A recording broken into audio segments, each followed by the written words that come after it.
Olá, bom dia, tudo bem? Desejo que sim, que todos estejam muitíssimo bem. Sejam bem-vindos a mais uma aula de história. Faremos hoje o módulo 43, o penúltimo do penúltimo caderno. Compartilho com vocês a partir de agora a minha tela para que vocês possam fazer as devidas anotações.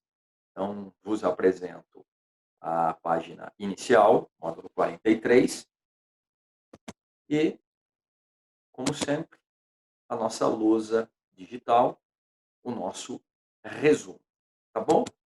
O título da aula de hoje é esse: a expansão marítima e a colonização inglesa na América. Expansão marítima e colonização inglesa na América do Norte, para ser mais específico, pois a Inglaterra iniciou o seu processo de colonização nessa parte do continente americano. Bom, a primeira informação que eu tenho que lhes passar é a seguinte: quando comparamos a expansão marítima inglesa com a portuguesa, é necessário dizer que a expansão marítimo-comercial inglesa foi tardia, pois ela se deu a partir do século XVI, a partir do governo da rainha Elizabeth I, a rainha virgem. Então, Portugal, que teve a sua expansão no início do século XV, a partir de 1415, como bem vimos em aulas anteriores, ele serve como comparativo para compreendermos esse conceito, essa classificação de tardia para a expansão marítimo-comercial inglesa. Se foi tardia, tem lá suas razões. Quais são elas? Apontei para vocês também. A primeira delas, a Guerra dos 100 Anos. A Guerra dos 100 Anos, como vocês sabem, pois também já vimos numa aula anterior, foi um conflito envolvendo Inglaterra e França. Conflito esse iniciado no ano de 1337, estendendo-se até 1453. São 116 anos que representam o início e o fim desse conflito. É claro, como já falamos, não são 116 anos ininterruptos, pelo contrário, foram 55 anos de batalhas e 61 anos de trégua, claro, intercalados. A Inglaterra, ela é derrotada na Guerra dos 100 Anos, pois os ingleses invadiram a França, almejando conquistar o trono francês depois do falecimento do rei Filipe o Belo, e em razão da publicação da Lei Sálica pelos franceses, lembra disso? A qual proibia a croação de um descendente por parte de mãe, ou seja, por linhagem matrilinear. E era exatamente esse o caso do rei Eduardo da Inglaterra. A Guerra dos 100 Anos, portanto, ela povoa todos os interesses ingleses dentro do contexto do século XIV e XV, até meados dele. Terminada a Guerra dos 100 Anos, como também já falamos, a dinastia dos Plantagenetas, a qual esteve diretamente envolvida no conflito, saiu enfraquecida. Duas outras dinastias disputaram entre si o poder monárquico inglês, os York e os Lancaster, os quais tinham como símbolo da dinastia uma rosa. Os York, uma rosa branca, os Lancaster, uma rosa vermelha. Vem daí a denominação Guerra das Duas Rosas. São mais 30 anos de guerra. O conflito iniciou-se em 1455, 2 anos depois do término da Guerra dos 100 Anos, portanto, e se estendeu até 1485, quando Henrique VII, Henrique Tudor, tomou o poder. Lembra disso? Se não, basta você voltar no módulo 41 que você encontrará essas informações. Então, meus queridos, vejam bem, o fato de a Inglaterra ter se envolvido em dois conflitos, um externo, Guerra dos 100 Anos, um interno, Guerra das Duas Rosas, atrasaram o processo de expansão marítima comercial e colonização inglesa na América. É claro que os ingleses teriam condições mais do que suficientes para recuperar esse tempo perdido, ou como diríamos popularmente, para tirar esse atraso. Quando os ingleses iniciaram o processo de colonização, falamos no módulo 41, que isso é fruto do incentivo da Rainha Elizabeth I, eles se dividiram em dois locais. Na verdade, inicialmente, a colonização ela será feita de forma planejada pela monarquia inglesa na porção sul-sudeste do território a ser colonizado pelos ingleses, no território que viria a ser denominado de Estados Unidos, lá na segunda metade do século XVIII. Essa região passaria a ser chamada de Virgínia, inclusive, como homenagem à Rainha Elizabeth I, que fora responsável pelo incentivo à colonização. Virgínia, pois, como você bem sabe, a Rainha Elizabeth I era conhecida como a Rainha Virgem. Mas eu gostaria de dizer-lhes também que um outro local de colonização foi o norte e nordeste dessa mesma região, que futuramente seria denominada Estados Unidos da América.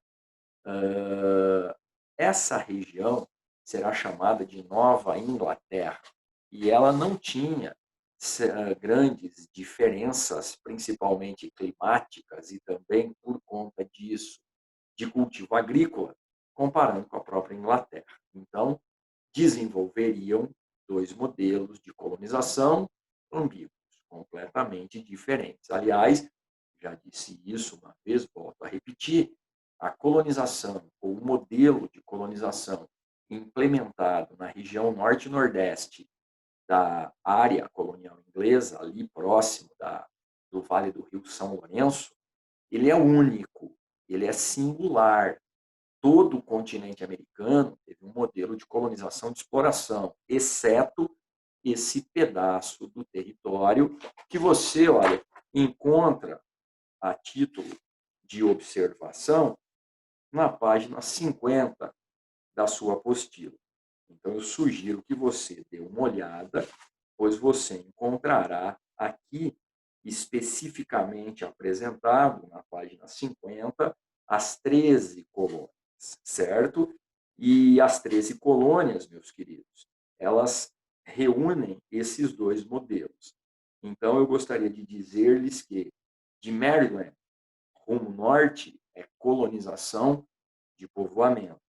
Da Virgínia rumo ao sul é colonização de exploração.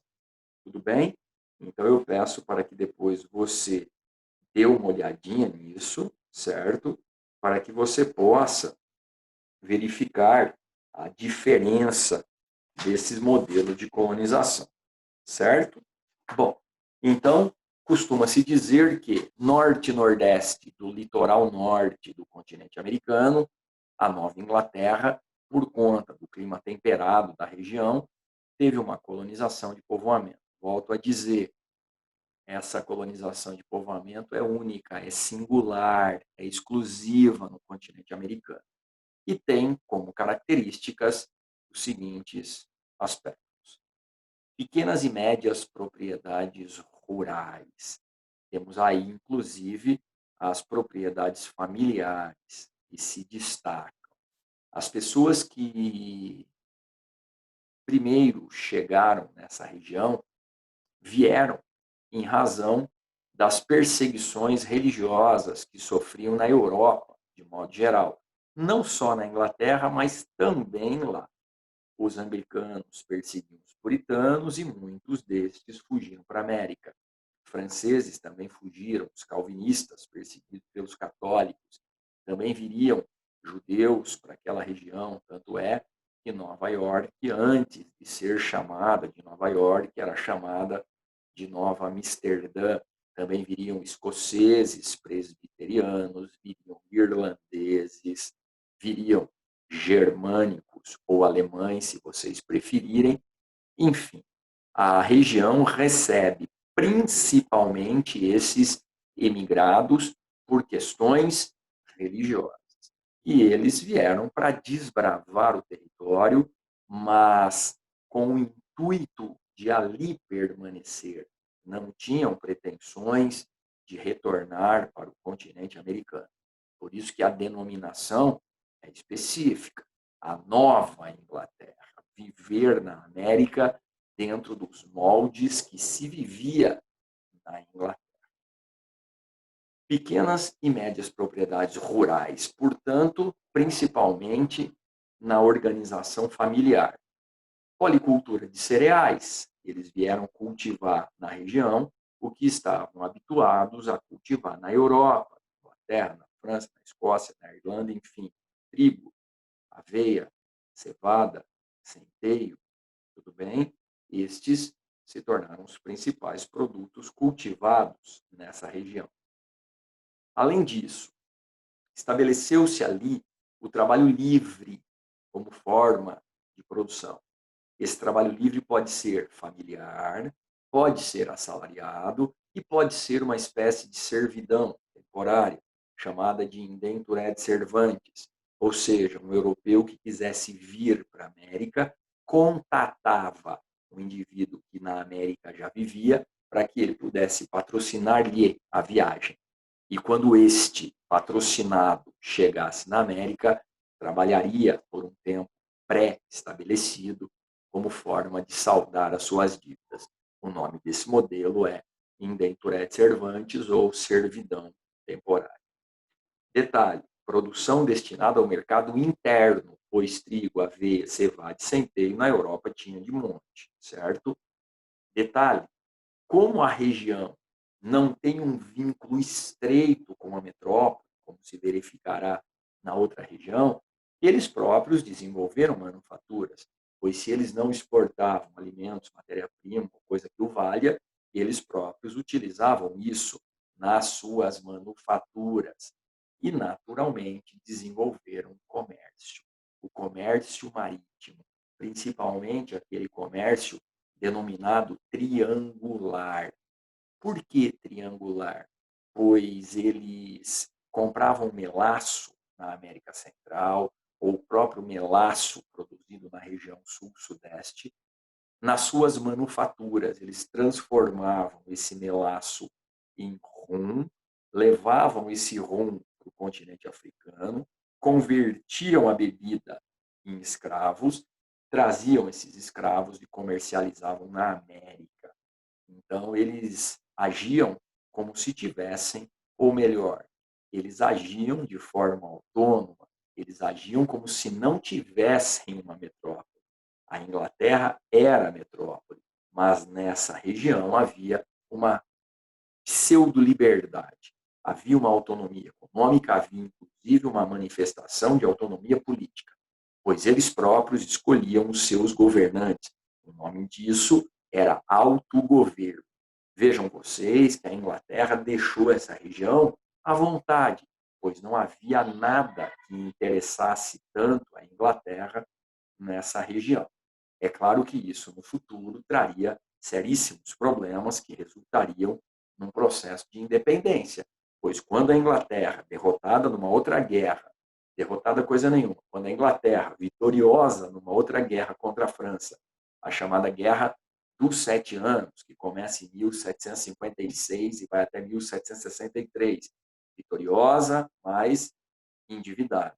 Quando a Inglaterra sai desse conflito, portanto, na segunda metade do século XVIII e tenta explorar economicamente a região, esses colonos se rebelarão e o resultado disso será a independência, mas nós só veremos isso no ano que vem.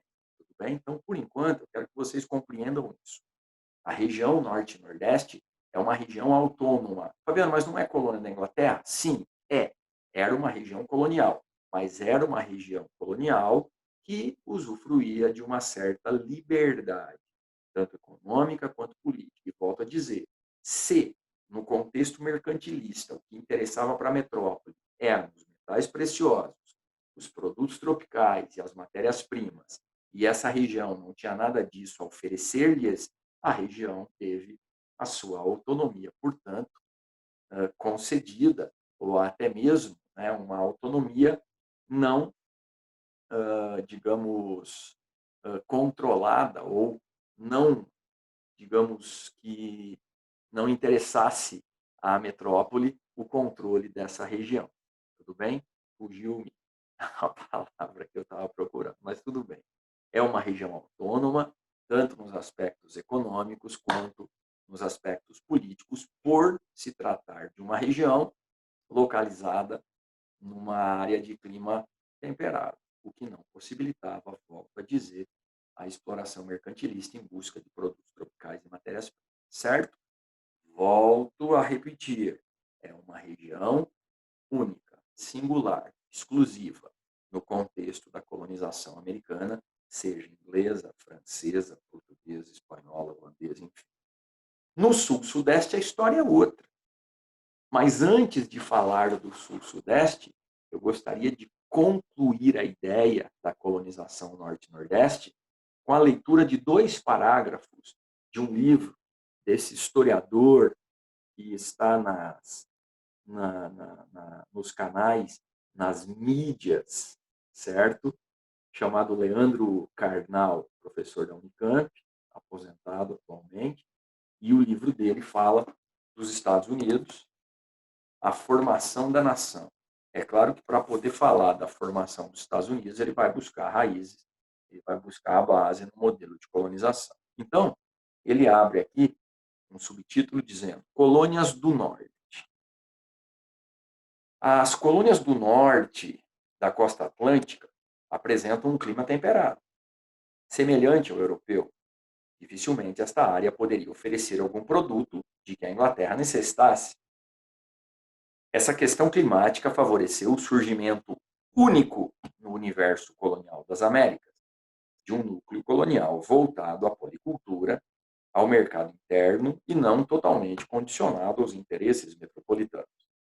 A agricultura das colônias setentrionais destacava o consumo interno, com produtos como trigo, aveia. O trabalho familiar em pequenas propriedades foi bastante comum nas colônias do norte. Nas colônias da Nova Inglaterra, surge uma próspera produção de navios. Desses estaleiros, favorecidos pela abundância de madeira do Novo Mundo, saem grandes quantidades de navios que seriam usados no chamado comércio triangular. Esse comércio consistia, simplificadamente, na compra de cana e melado das Antilhas, que na colônia seriam transformados em rum. O rum obtinha fáceis mercados na África, para onde era levado por navios da Nova Inglaterra e trocado, usualmente, por escravos. Esses escravos eram levados para serem vendidos nas fazendas da América Central. Após a venda, os navios voltavam para a Nova Inglaterra com mais melado e cana para a produção de rum. Esse comércio era altamente lucrativo, entre outros motivos, por garantir que o navio sempre estivesse carregado de produtos para vender em outro lugar. Tudo bem? E ele fala mais uma coisinha. Ó. O comércio triangular é muito diferente da maioria dos procedimentos comerciais do resto da América. Apesar de as leis estabelecerem limites, os comerciantes das colônias agiam com grande liberdade e seguiam mais a lei da oferta e da procura do que as leis do parlamento da Inglaterra. Na prática, estabeleceram um sistema de liberdade muito grande, desconhecido para as demais regiões do continente americano, pelo menos até 1763, quando termina a Guerra dos 7 Anos. Então, o que o Karnal está dizendo é exatamente o que eu simplifiquei e coloquei para vocês, tá bom? Na região sul-sudeste, a história é outra. O modelo de colonização na região sul-sudeste da área de colonização inglesa é o modelo padrão. É o modelo de colonização de exploração mercantilista. A região sul-sudeste, como eu já disse, foi denominada Virgínia em homenagem à rainha Elizabeth I, conhecida como Rainha Virgem, e o clima tropical, certo, fez toda a diferença para que o modelo colonial mercantilista de exploração ali se implantasse, se desenvolvesse, sustentando economicamente a Inglaterra. Características da colonização de exploração, que você já conhece. Latifúndios, grandes propriedades rurais. Quer dizer, nessa área não tem diferença, inclusive, com o modelo de colonização que se verifica no Brasil, na região da América Espanhola, enfim. Então, latifúndios, grandes propriedades rurais. Monocultura de produtos tropicais, cana-de-açúcar, algodão, tabaco.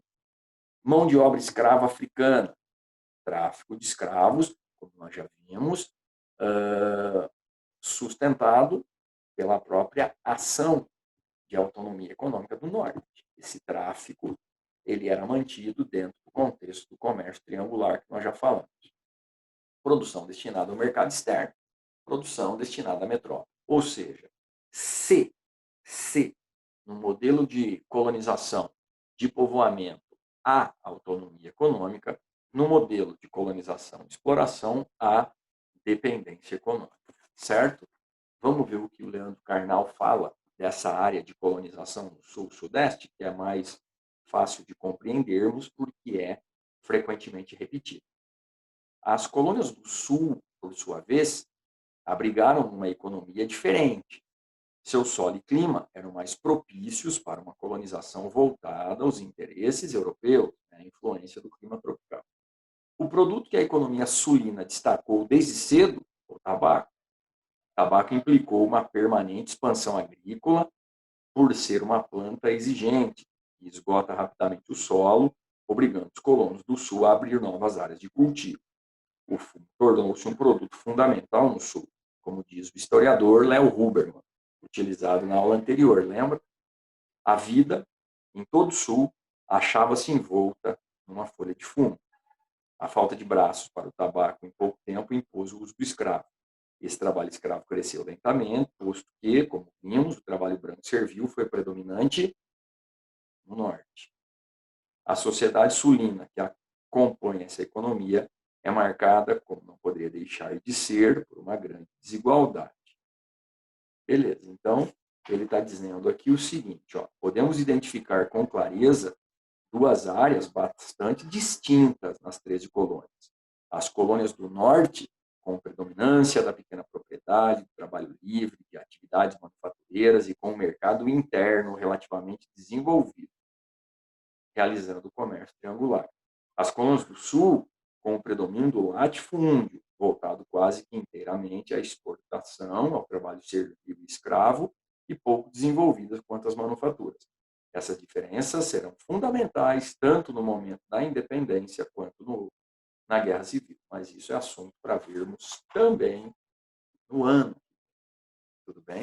Então, essa aula, ela nos mostra exatamente isso, que embora a Inglaterra tenha iniciado o seu projeto de expansão marítima e o seu processo de colonização na América tardiamente, ela tirou de letra a questão do atraso, certo? E conseguiu desenvolver dois modelos de colonização distintos. O norte e nordeste, a colonização de povoamento, cujas características foram apresentadas e comentadas, e o sul-sudeste, a colonização de exploração, também com as características apresentadas e comentadas. Tudo bem? Se porventura tiver alguma dúvida, dê, por gentileza, uma relida no que foi passado no resumo e o que foi também falado nessa aula. Compartilho com vocês, então, uma outra tela para que possamos fazer os exercícios relacionados a essa aula. Vamos nessa, meus queridos? Então, por gentileza, olha, a aula começa na página 49, certo? Então, os exercícios, olha, estão na página 52. Começa aqui na 52. Ó. O primeiro exercício é simples demais. Justifique o atraso inglês na expansão marítimo-comercial e você vai escrever simplesmente o seguinte: deu-se em razão da Guerra dos 100 Anos e da Guerra das Duas Rosas. Só isso, tudo bem? Deu-se em razão da Guerra dos 100 Anos e da Guerra das Duas Rosas. Beleza. 2. Comente a importância das guerras de religião para a colonização inglesa na América.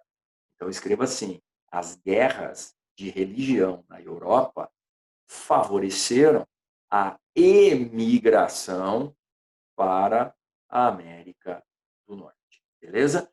As guerras de religião na Europa favoreceram a emigração dos protestantes para a América do Norte, beleza? Coloque aí, dos protestantes para a América do Norte.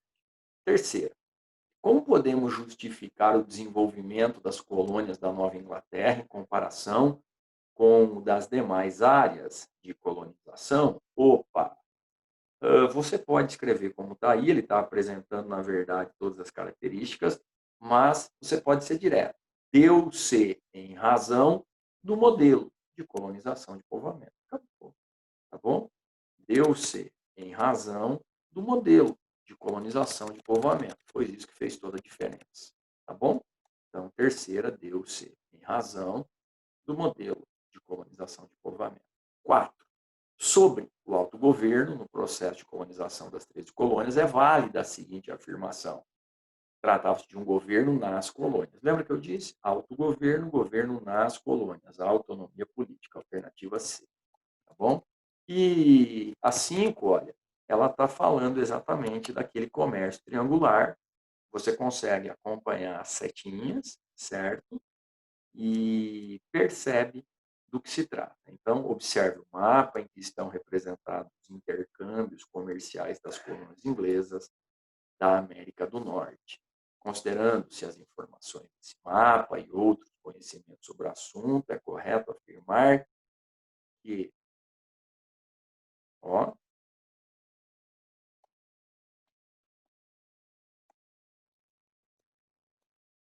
alternativa C.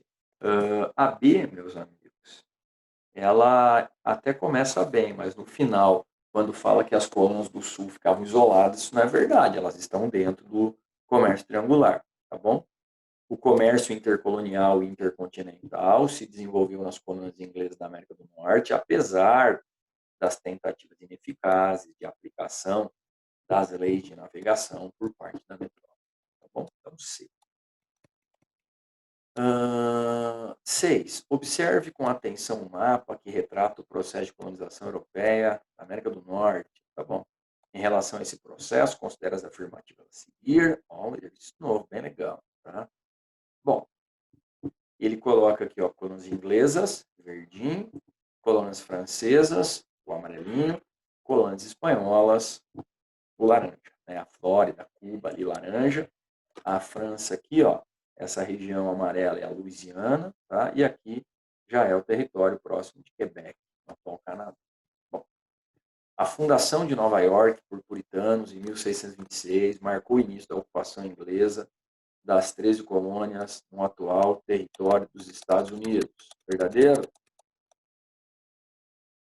Não, pois a colonização se deu efetivamente a partir da fundação de Plymouth, em 1620, após a chegada do navio Mayflower. Beleza. Queridos, são informações complementares, tá bom? Por isso que eu estou lendo para vocês. A fundação do Plymouth, em 1620, marcou o início da colonização dos puritanos na Nova Inglaterra, território atualmente pertencente aos Estados Unidos. Foi o que nós lemos como informação aqui, né, na explicação do próprio exercício. Beleza? Maravilha. Os franceses se estabeleceram a partir de 1608 no Vale do Rio São Lourenço e na região dos Grandes Lagos, dando origem ao atual Quebec, no Canadá. Verdadeiro. Os franceses ocuparam a bacia do Mississippi, Missouri, fundando a povoação portuária de Nova Orleans, ou New Orleans, centro da colonização da Louisiana, atualmente território do Canadá. E aí? É falsa, 4. Olha lá. Está incorreta, pois atualmente Nova Orleans pertence aos Estados Unidos. Isso é verdade. Os espanhóis fundaram no século XVI a Flórida, atualmente território dos Estados Unidos, com o objetivo de melhor controlarem as rotas de navegação do Atlântico. Os Estados Unidos compraram a Flórida da Espanha. Beleza?